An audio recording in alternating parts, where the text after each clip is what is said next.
지난주에는 13장에서 느부갓네살 왕이 세운 금신상에 절하지 않았던 세 명의 친구들을 보았습니다. 이들은 유다에서 온 세 명의 친구들이었는데 이들은 끝까지 절하지 않았습니다. 그리고 어떻게 됩니까? 뜨거운 풀무불에 7배나 더 뜨겁게 달궈진 풀무불에 그들이 던져지게 됩니다. 그러나 놀랍게도 세 명이 그 풀무불에 던져졌으나 한 명이 더 포함되어서 이 한 명은 인자와 같은 이다 라고 표현하고 있습니다. 인자와 같은 분이 동행하였고 이제 세 명의 친구들을 불러내었을 때, 세 명의 사람들을 불러내었을 때에 그들의 머리카락도 또 옷도 그리고 도리어 탄 냄새도 나지 않는 놀랍게 그들이 구원되었던 것을 보게 됩니다. 이 사건을 통해 느부갓네살 왕이 살아계신 하나님을 인정하고 또 모든 나라에서 이처럼 사람을 구원하는 신이 없다 하고 하나님을 찬양하는 내용이 지난주에 보았던 말씀입니다. 이것은 무엇이었습니까? 허물과 죄로 죽었던 우리들 가운데 예수 그리스도가 육체를 가지고 이 땅에 오셔서 이 모든 죄와 사망의 권세를 해결하기 위해 십자가상에서 피와 그리고 몸을 주시며 우리의 모든 대속을 감당하신 그 주님의 십자가 사건에 대한 그림자 같은 사건이다 하는 것을 우리는 생각하며 은혜를 나누었습니다. 오늘 읽었던 본문을 통해서 우리는 헛되지 않는 소망이 무엇인지를 생각하며 함께 은혜를 나누고자 합니다. 오늘도 여전히 주인공은 바벨론에 있는 느부갓네살 왕과 그리고 다니엘이다라고 할 수 있습니다. 1절부터 3절에 보시면 느부갓네살 왕이 천하에 거주한 자에게 조서를 내리면서 모든 백성들과 나라들과 각 언어를 말하는 자들에게 큰 평강을 구하며 이제 자신에게 행하신 지극히 높으신 하나님을 찬양하라 라고 이야기하고 있습니다. 근데 갑자기 이러한 찬양을 하라고 이야기하기 때문에 도대체 무슨 일 때문에 이렇게 하는가 라고 생각할 수 있습니다. 그러나 우리가 읽었던 것처럼 4절부터 실제 그가 당한 일들을 이야기하고 있습니다. 그러나 이 다니엘서 4장은 1절부터 3절에 자신이 하나님을 찬양한다 라고 결과적인 이야기를 하고 있고요. 그리고 마지막 34절과 37절에 다시 한 번 더 이 하나님을 높이며 찬양하는 느부갓네살 왕의 이야기를 하면서 처음과 끝부분의 결론을 이야기하고 중간에 사건을 이야기한 형태로 다니엘서 4장은 기록되고 있습니다. 그럼 어떤 내용인가? 느부갓네살 왕이 꿈을 꿉니다. 자, 꿈을 이야기할 때 또 뭐가 생각이 납니까? 이미 우리가 앞에서 느부갓네살 왕이 꿈을 꾸었다는 것을 기억하고 있습니다. 그런데 그 꿈과 지금 꿈에는 조금 차이가 생겨 있습니다. 꿈의 내용을 몰랐던 것은 동일하죠. 그러나 동일한 꿈을 꾸었을 때 왕의 반응은 조금 차이가 있습니다. 그때는 그 왕이 굉장히 화가 나고 당황스러워하면서 이제 모든 꿈을 해석한 자들을 불러가지고 꿈을 이야기하지 않습니다. 그리고 해석하라 라고 말하죠. 그리고 이것을 해석하지 못하는 그곳에 있는 모든 신하들을 다 죽이도록 명령하게 되는 모습을 보게 되는 것이죠. 근데 지금 이 꿈에 대해서는 여전히 뜻을 해석할 수가 없어요. 그럼 어떻게 합니까? 네, 신하들을 부르지만 그들이 해석하지 못한다고 해서 그들을 죽이려고 하지 않습니다. 그는 무엇을 알고 있습니까? 이 꿈을 해석할 수 있는 한 사람을 알고 있는 것이죠. 바로 다니엘이었습니다. 그래서 느부갓네살 왕은 다니엘에 대해서 뭐라고 이야기하냐면 신들의 영이 있는 사람이다 라고 이야기하면서 이제 그에게는 신들의 영으로 인하여 이 놀라운 꿈, 비밀스러운 꿈을 해석할 수 있는 사람이다 라고 말하고 있습니다. 그러나 이미 앞에서의 고백으로 볼 때는 이 신들이란 것은 창조주 하나님을 이야기하는 것이고요. 다니엘을 섬겼던 여호와 하나님께서 다니엘에게 비밀한 일을 알게 하여 주셔서 그 꿈을 내용을 알 뿐만 아니라 그 꿈을 해석해 준 것을 우리는 보게 됩니다. 그러면 그는 어떤 꿈을 꾸었는지 우리가 한번 살펴보도록 하겠습니다. 이제 이 느부갓네살 왕은 그가 꾸었던 꿈을 다니엘에게 이야기해 줍니다. 그가 꿈을 꿀 상황은 집에 편하게 있을 때였습니다. 그리고 그의 궁에서 평강할 때 꿈을 꾸었습니다. 왜 이 왕이 편하고 평강하게 있을 수 있었을까요? 이제 바벨론이 정복전쟁을 다 끝내고 또 여러 시간이 지나가지고 이제는 아무런 걱정거리가 없는 거예요. 그의 모든 나라는 그의 신하들을 잘 다스리고 있고 그리고 고고학적으로 볼 때 이 바벨론 지역에 이 바벨탑과 같은 또 바벨탑이 세워졌다고 합니다.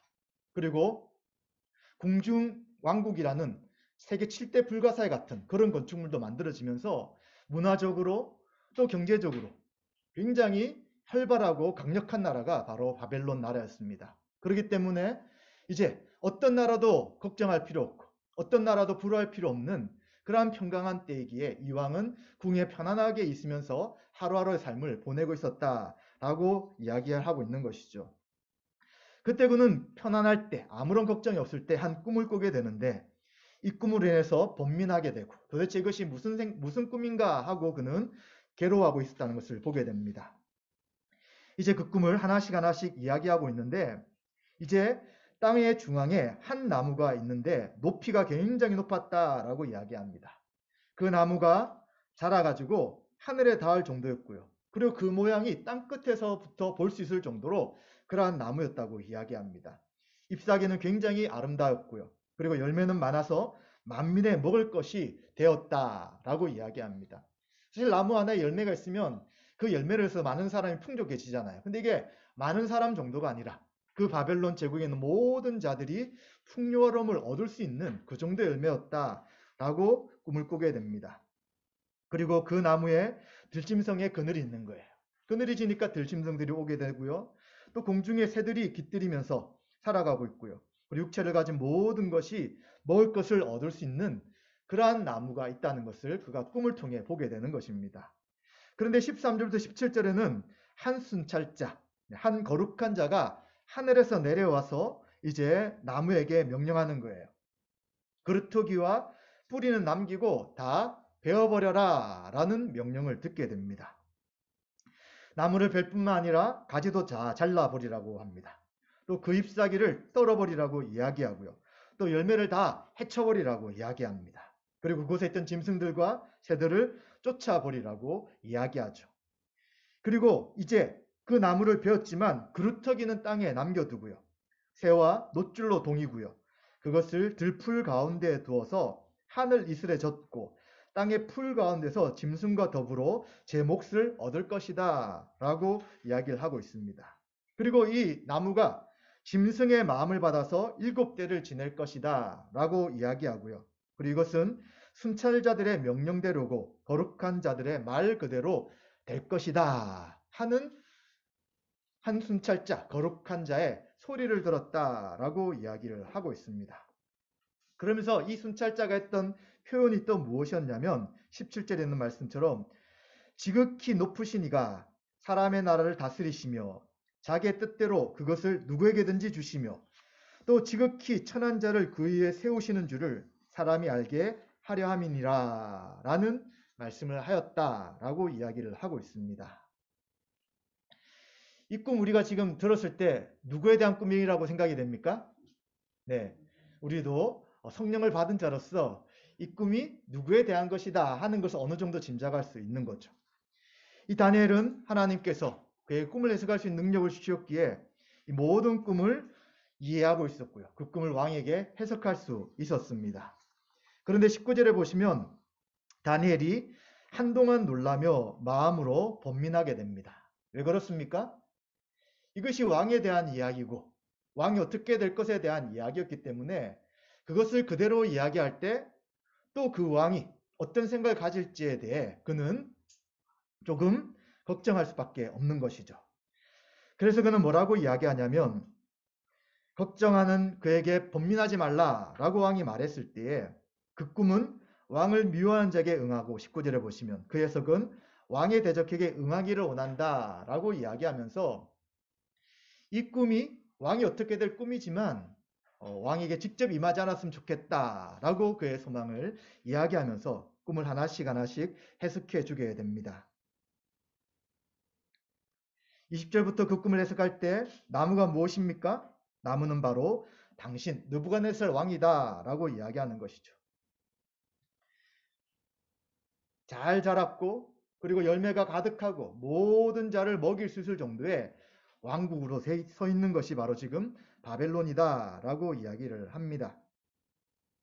그런데 23절부터 나타난 한 순찰자, 한 거룩한 자는 뭐라고 이야기하고 있냐면 이제 그는 지극히 높으신 이가 사람의 나라를 다스리시며 자기 뜻대로 그것을 누구에게 주시는 줄을 알 때까지 이제 이 왕은 그 권력을 잃어버릴 것이고 그리고 짐승과 같이 변하여서 이제 들판에서 살게 될 것이다. 그리고 그것이 7대 동안 될 것이다. 라고 이야기를 해주게 됩니다. 그리고 언제 다시 돌아올 수 있느냐? 하나님이 모든 것을 다스리시며 하나님께서 모든 권력을 주시는 분임을 그가 알 때에 이제는 왕의 나라가 경고할 것이다. 라고 이야기하면서 지금 이 꿈이 바로 당신, 느부갓네살 왕에 대한 꿈인 것, 그리고 그 모든 것이 반드시 이루어질 것에 대해서 다니엘은 이야기해 주고 있는 것입니다. 그리고 다니엘은 조심스럽게 다시 한 번 더 왕에게 권면을 합니다. 27절에 보시면 왕에게 공의를 행함으로 죄를 사하고 가난한 자를 긍휼히 기름으로 죄악을 벗어버리고 그리고 그렇다면 왕이 평안함이 혹시 장구할 수 있을 것입니다. 라고 이야기해 주고 있는 것입니다. 우리는 이러한 다니엘의 말을 통해서 무엇을 알 수 있습니까? 지금 왕이 분명히 1장, 2장, 3장에서 하나님은 살아계시고 하나님은 느부갓네살 왕에게 권력을 주신 분이고 하나님은 어떤 신보다 강한 분인 것을 그는 분명히 경험하였습니다. 그러나 여전히 눈에 보이는 왕국이 평안하고 아무런 어려움이 없을 때에 그의 마음 가운데는 교만함이 가득 차서 공의를 행하지 않는 자로 서 있는 것입니다. 그리고 악을 행하고요. 가난한 자를 긍휼히 여기지 않는 그러한 독재자의 모습 가운데 그는 살아가고 있는 것을 보는 것이죠. 그러면서도 그는 그를 세우신 하나님이 그를 지켜보신다는 생각을 하지 않고 나는 지금 평안하다. 나는 아무 문제가 없다. 우리 왕국은 잘 되고 있다. 라는 착각 가운데 그가 살고 있었던 것을 보게 되는 것이죠. 그렇기 때문에 하나님께서는 또다시 그에게 꿈을 통하여 내가 모든 세상에 권력을 준 분이고 내가 온 세상을 다스리는 자인지를 너가 알지 못한다면 반드시 일이 속히 이루어질 것에 대해 이제 꿈을 보여주셨고 또 다니엘을 통해서 그 해석을 듣게 하시는 것이죠. 그리고 다니엘은 계속해서 이 느부갓네살 왕을 섬기고 있었기에 그의 말은 진심이었을 것입니다. 이 말이 이루어지지만 그러나 당신이 이 말이 이루어지기 전에 돌이키시면 좋겠습니다. 라고 권면을 해준 것입니다. 자, 만약 우리의 삶이 굉장히 잘 풀려요. 형통해요. 아무런 문제가 없어요. 그럴 때 이 느부갓네살 왕이 꾸었던 꿈과 같은 내가 가지고 있는 모든 것이 없어질 수 있고 그리고 내가 소유한 모든 것들이 한순간에 사라질 수 있는 그러한 상황이 있을 것이다 하는 생각을 갖게 된다면 우리는 어떻게 해야 될까요? 우린 즉시 회개하고 돌이켜야 되는 것이죠. 우린 하나님이 창조주시고 온 세상의 왕이시며 우리의 주인인 것을 알고 있는 사람입니다. 그러기 이런 꿈이나 이러한 경고를 우리가 듣는다면 우리는 즉시 돌이켜서 회개하고 다시 하나님 앞에 엎드리면 되는 것입니다. 그런데 느부갓네살 왕은 어떻습니까? 이 다니엘의 마지막 27절에 보면 공의를 행해 주십시오. 가난한 자를 긍휼히 여겨 주십시오. 그렇다면 하나님께서 당신에게 평강을 주실 수도 있습니다. 라고 말했으나 그는 그 이야기에 대해 즉각적인 반응을 보이지 못하였습니다.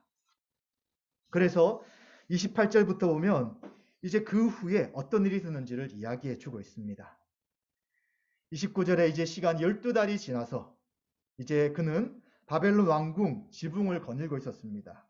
그래서 그는 뭐라고 이야기하냐면 이 큰 바벨론은 내가 능력과 권세로 건설하여 나의 도성으로 삼고 이것으로 내 위엄의 영광을 나타낸 것이 아니냐라고 이 모든 왕국이 자기의 힘과 노력과 자기 것이다 라는 교만한 이야기를 내뱉게 되는 것입니다. 이렇게 말할 때 이 말이 떨어지기도 전에 31절에 보시면 하늘에서 소리가 내려 말씀합니다. 느부갓네살 왕아 내게 말하노니 나라의 왕위가 내게서 떠났느니라.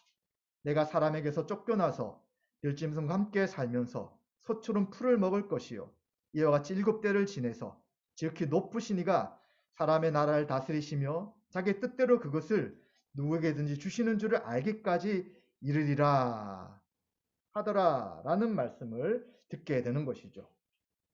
그리고 33절에 바로 그때에 느부갓네살 왕에게 응하였고요. 이제 그는 사람에게 쫓겨나서 소처럼 풀을 먹으며 몸이 하늘 이슬에 젖었고 머리털이 독수리 털과 같이 자랐고 손톱은 새 발톱과 같이 되었더라 라고 말씀해 주고 있습니다. 그 어떤 상황이었는지 우리는 정확하게는 알 수 없지만 그 마음이 사람의 마음 같지 않다고 앞에 말씀하였기 때문에 아마 정신적인 이상으로 인하여 사람 같은 행동을 하지 못하고 짐승처럼 살아가는 그러한 하나님의 심판을 받게 된 것을 우리는 생각해 보게 됩니다. 느부갓네살 왕에게 꿈을 통하여 분명히 경고하였고 또 다니엘이 꿈과 더불어서 왕에게 경고했지만 이 느부갓네살은 무엇을 봅니까? 눈에 보이지 않는 하나님을 의식하는 것이 아니라 눈에 보이는 자기의 왕국을 계속해서 쳐다보았습니다. 이렇게 거대한 왕국, 이렇게 부강한 나라, 이것이 어떻게 이루어졌는가? 바로 나로 인해 된 것이다 라고 그는 생각하고 교만하게 그것을 내뱉었을 때에 이제 그것이 실제로 그 말씀이 응하여서 그는 모든 것을 잃어버린 자가 된 것을 우리는 보게 되는 것이죠. 이처럼 세상의 권력은 덧없는 것입니다. 우리 눈에 보이는 것을 의지하며 살아가는 오감을 가진 존재이기에 계속해서 눈에 보이는 것이 실제라고 생각할 때가 참 많이 있습니다. 그러나 이 다니엘서에서 계속 이야기하는 것은 그 당시 가장 강대했던 나라, 남유다마다 멸망시킨 이 바벨론, 그러나 이 바벨론을 다스리는 참된 주인, 이 모든 세상의 온전한 왕이 누구신가는 성경에 분명하게 말씀하고 있는 것입니다. 지금도 마찬가지예요. 지금도 이러한 거대한 국가들이 있는 것이죠. 그리고 힘을 가진 자가 있습니다. 지금 국가의 권력보다 더 강한 힘을 가진 자가 바로 기업을 하는 사람들이죠. 돈이 있는 사람, 그리고 그 돈을 쓸 수 있는 사람들이 큰 권력을 가지고 있어요. 그리고 또 나가서 어떤 지식, 정보를 가지고 있는 사람들이 권력을 가지고 행하는 시대를 살아갑니다. 그래서 우리는 그것에 굉장히 집중이 되는 것이죠. 우리가 어떻게 하면 잘 살 수 있을까? 우리가 어떻게 하면 힘을 가질 수 있을까? 우리가 어떻게 하면 당당한 삶을 살아갈까에 대해 우리는 고민할 때 돈이 최고다고 생각합니다. 이 돈을 벌기 위해 돈을 잘 벌 수 있는 직장에 가기 위한 스펙을 쌓아야 된다고 우리는 생각합니다. 그리고 이 힘을 가진 사람과 함께 지내면서 관계를 형성해 나가야 된다고 생각합니다. 그리고 이것을 위해서 우리가 최선으로 자신을 개발해 나갈 때에 나 또한 이 자본주의 사회에서 이 돈이 중요한 이 세상에서 인정받으며 잘 살 수 있을 것이다 라는 생각을 할 수 있다는 것이죠. 그러나 이 모든 세상은 누가 다스린다고요? 하나님이 다스리는 세계입니다. 어떤 방식으로요? 하나님이 원하는 방식으로 다스린다는 것입니다. 그냥 눈으로 봤을 때는 세상의 방식으로 모든 것이 움직이는 것처럼 보여요. 그러나 놀랍게도 이 세상에는 보이지 않는 손이 있는 거예요. 보이지 않는 통치, 하나님의 통치와 다스림이 분명히 이 세상 가운데 있는 것입니다. 그 사람들은 알 수 없습니다. 왜 모릅니까?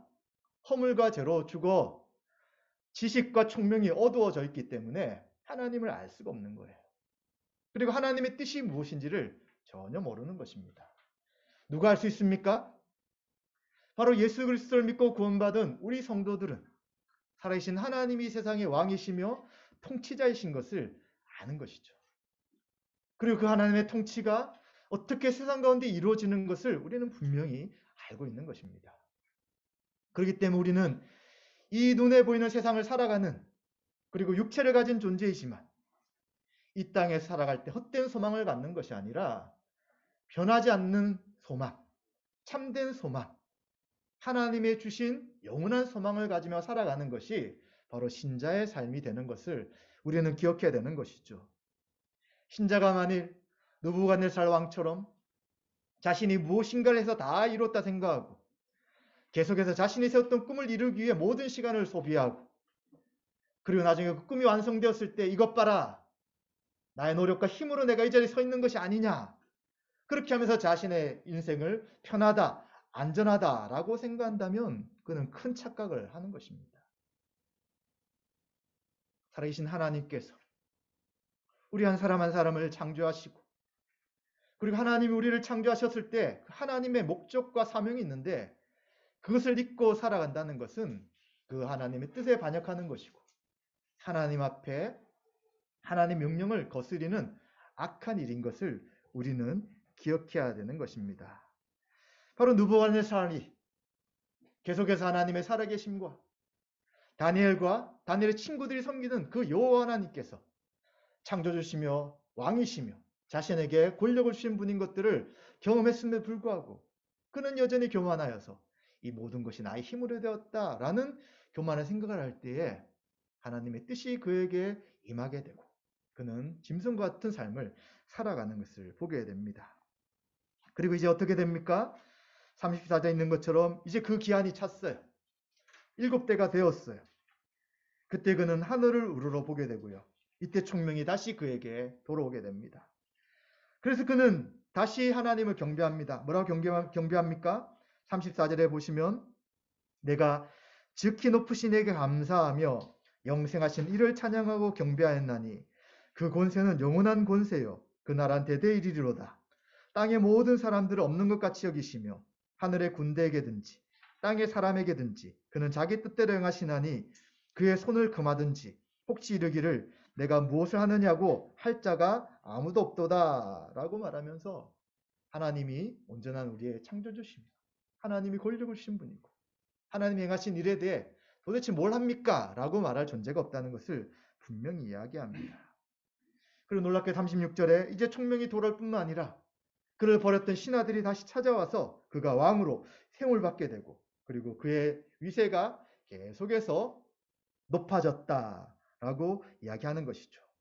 그렇기 때문에 1절과 3절 했던 그 말씀처럼 마지막 37절에 나 느부갓네살은 하늘의 왕을 찬양하며 칭송하며 경배하노니 그의 일이 다 진실하고 그의 행하심이 의로우시며 교만하게 행하는 자를 그가 능히 낮추심이라 라고 이야기하면서 그는 그 꿈의 성취 가운데 하나님만이 높으신 분이며 자신과 같이 교만한 마음을 품을 때에 어떻게 되는지를 알고 하나님을 경배하고 찬양하는 것을 우리는 보게 되는 것입니다. 우리는 이 말씀을 통하여 하나님 누구신지를 다시 한 번 더 기억해야 합니다.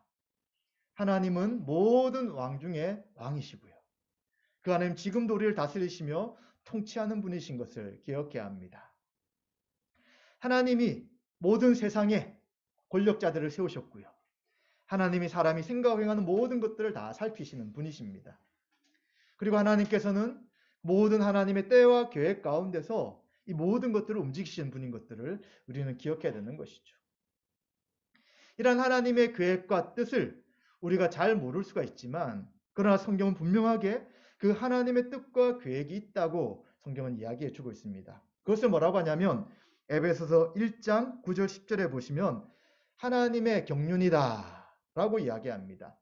경륜은 하나님이 인류를 구원하기 위하여 하나님이 가진 계획이다 라고 표현할 수 있는데 이런 하나님의 구원의 경륜이 무엇이냐면 그리스도를 통해서 그리스도를 머리로 모든 만밀이 그리스도를 중심으로 하여 통일되게 하시는 것이 하나님의 구원의 계획이다 라고 말해주고 있는 것입니다. 왜 이런 구원의 계획을 이야기하고 있습니까? 하나님이 세상을 창조하시고 하나님 왕으로서 다스리는 받도록 백성을 창조하셨어요. 그리고 모든 피조 세계를 그 백성에게 다스리도록 하셨습니다. 그런데 인간은 스스로 왕이 되어 하나님을 떠나게 되는 것이죠. 그리고 이제 이들은 하나님을 떠나서 자기 힘과 능력으로 모든 나라와 힘을 쌓아가다가 결국 이 나라들은 흥망성쇠를 겪게 되고 망하게 되게 되는 것이죠. 그런 하나님 나라는 어떻습니까? 하나님의 나라와 하나님의 통치는 여전히 계속되고 있고요. 모든 것을 허용하시면서 하나님이 내버려 두시게 되는 것입니다. 이러할 때 하나님께서 은혜를 주신 믿는 자들은 택함 받은 자들은 그 세상의 삶을 살아가면서도 하나님의 구원의 경륜을 듣게 되는 거예요.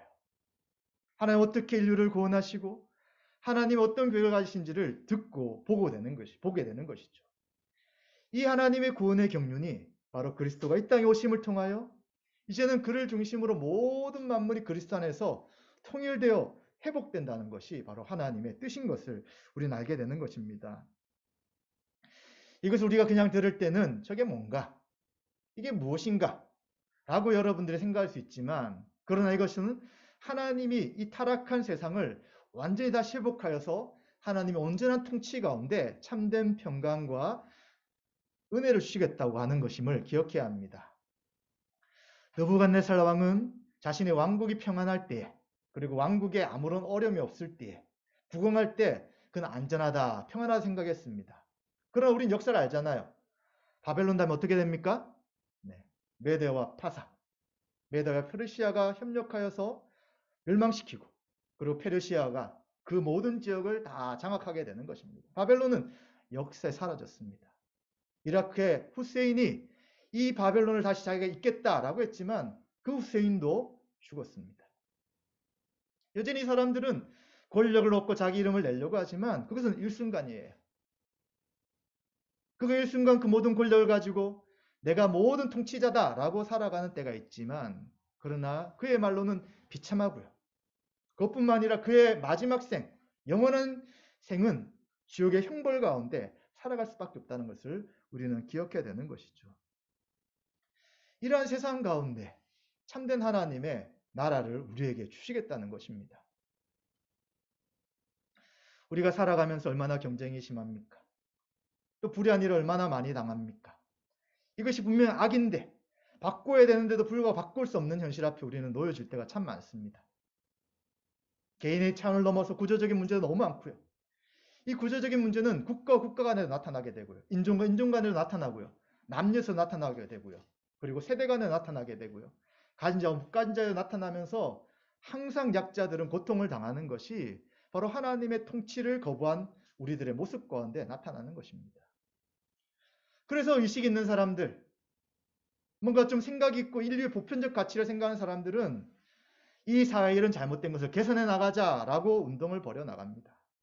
그러나 여전히 한계가 있어요. 여전히 바뀌지 않습니다. 여전히 그대로예요. 여전히 악한 자가 승리하고 악한 자가 모든 것을 다스린 것처럼 보입니다. 그러나 참된 하나님의 나라, 참된 평강, 그리고 참된 차별 없는 삶을 누가 주신다고요? 바로 그리스도 안에서 한 사람 한 사람 회복시킬 뿐만 아니라 온 인류를, 온 만물을 회복시킴을 통하여 하나님의 나라가 되게 하신다고 성경은 분명하게 이야기하는 것이죠. 이러한 가치를 수많은 철학자들과 수많은 사람들이 외치고 생기기를 원했고 주장하였지만 이루어지지 않았습니다. 그러나 성경은 그리스도를 통해서 이 일을 이루실 것이고 이루셨고 완성할 것임을 말씀해 주고 있는 것이죠. 그럼 어떻게 하나님께서 그리스도를 통해 구원하시겠다는, 모든 인류를 머리로서 통일되게 하시겠다는 그 뜻을 이루셨습니까? 바로 십자가 이루시고 부활하시고 승천하심을 통하여 이 땅 가운데 보내신 성령님을 통해 그 하나님의 온전하신 통치가 교회 가운데 나타난 것을 우리는 기억해야 됩니다. 여러분, 우리는 교회가 어떻습니까? 다 다른 사람들이잖아요. 어쩌면 같이 있을 때는 서로 친구가 될 수 없는 사람들이 모인 것이 교회라고도 할 수 있습니다. 극과 극의 성격과 극과 극의 가치관을 가진 사람들이 모인 것이 교회죠. 어떻게 모였습니까? 예수 그리스도를 통해서 하나가 되어 존재하게 되는 거예요. 어느 공동체가 이런 공동체가 있습니까?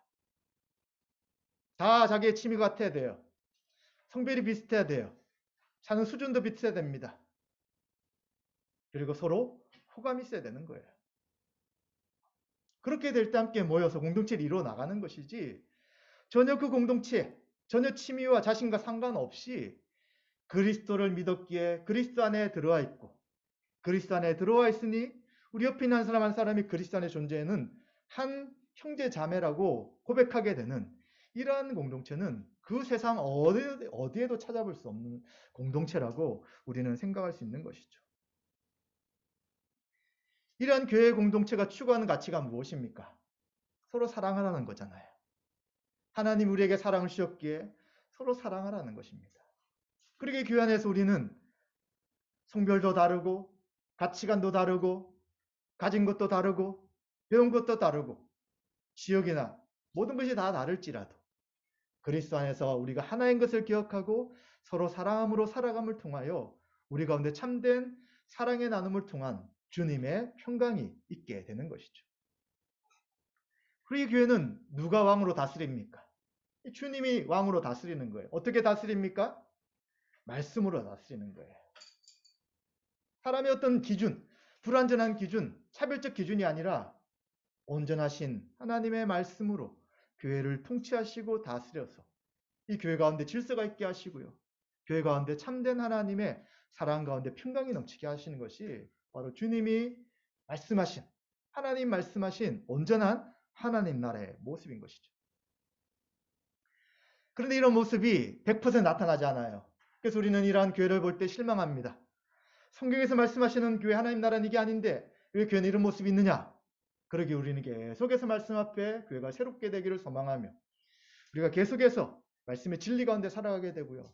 최종적으로는 주님이 오실 때에 그 영원한 나라가 완성될 것이고 그리고 이 영원한 나라가 영원할 것임을 사모하면서 우리는 불완전하지만 그러나 주님의 통치가 있는 교회에서 믿음의 삶을 살아가며 주님이 다시 오셔서 완성할 그 나라를 계속해서 꿈꾸며 소망하게 되는 것입니다. 이것이 헛된 것을 소망하는 자와 참된 소망을 가진 자의 차이라고 말할 수 있는 것이죠. 만약 내가 아직도 교회 안에 어떤 이러한 참된 소망이 있느냐, 무슨 차이가 있느냐를 정확하게 알지 못하는 분들이 있다면 그것은 먼저 여러분들이 그리스도 안에 구원받은 자로 속해 있을 때 그것을 알아가게 되는 것입니다. 그냥 현재 나의 모습으로 믿음 있는 상태로 교회를 아무리 바라보십시오. 교회 안에 왕이 누구신지, 교회 안의 가치가 무엇인지, 교회 안에 나타나는 하나님 나라가 무엇인지를 알 수 없는 것이에요. 그러나 우리 믿는 자들은 하나님께서 은혜를 주셔서 믿음을 가진 우리들은 이 교회에서 이야기하시는 그리고 이 교회 가운데 나타난 하나님의 통치가 무엇인지를 알게 되고요. 그것을 하나씩 하나씩 경험하게 되면서 이제 우리는 믿음의 삶을 살아가게 되는 것입니다.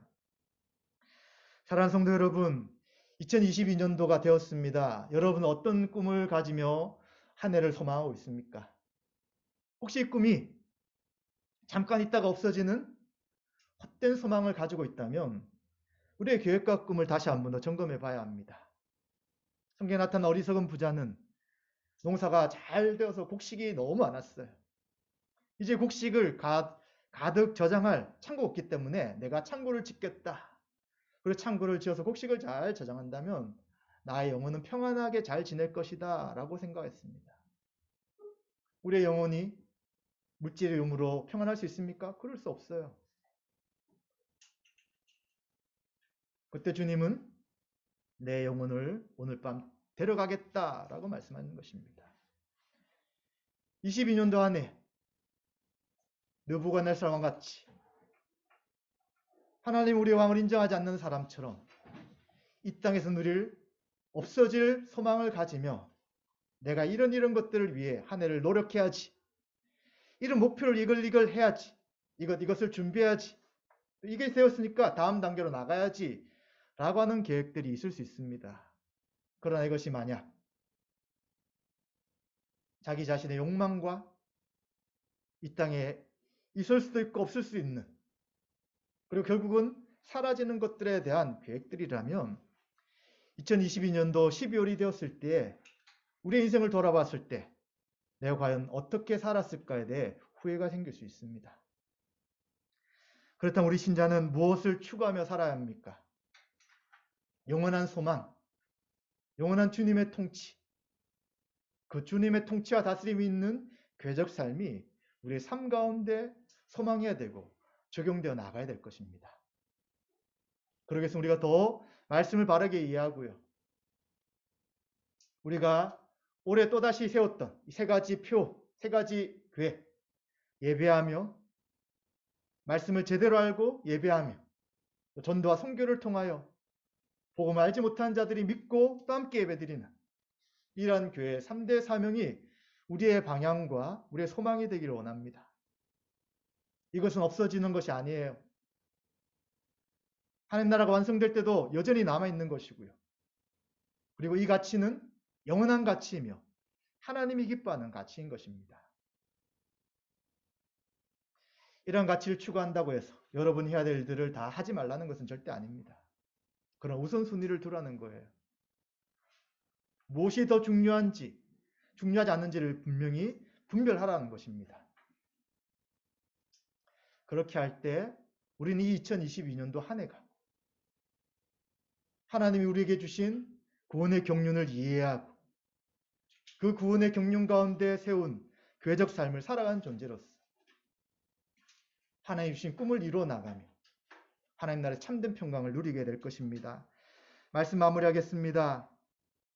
하나님은 이 세상의 왕으로 예수 그리스도를 세우셨습니다.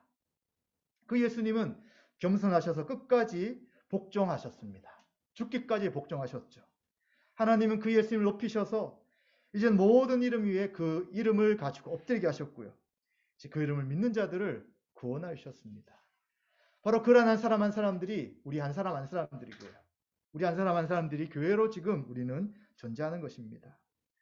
성도는 만왕의 왕이며 만왕의 주인 주님을 왕으로 생각하며 믿음의 삶을 살아간 자입니다. 2022년도 한 해를 살아갈 때 자신이 왕이 되거나 세상이 우리가 추구하는 왕으로서 그를 쫓아가는 것이 아니라 주님의 통치를 의지하고 그분의 다스림을 순종하며 매일매일 교회로 살아가시며 그리고 2022년도에 한 해를 돌아봤을 때 하나님 주신 꿈을 쫓아갔고 그 꿈이 우리 교회 가운데 우리 삶 가운데 성취되어서 그 하나님께 영광 돌리는 그런 한 해가 되시기를 주님의 이름으로 축원드립니다.